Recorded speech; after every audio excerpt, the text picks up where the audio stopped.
Finally, let's explore the custom dashboard. This is your personalized financial playground. Unlike the monthly, annual, or 5-year dashboards that follow fixed timeframes, the custom dashboard lets you create a view that's fully tailored to your needs. Here's how it works. Simply select the start date and end date you want to analyze. The dashboard instantly fetches all income and expense data from your logs within that range. At the top, you'll see summary cards for total income, total expenses, net profit, and profit margin.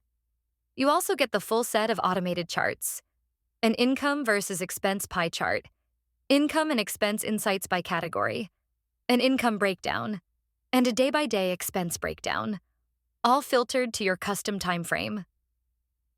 This flexibility makes it perfect for project-based tracking.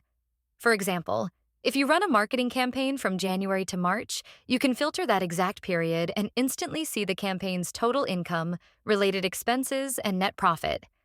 Or if you manage multiple services, you can filter by category to see exactly how much one service contributes to your bottom line.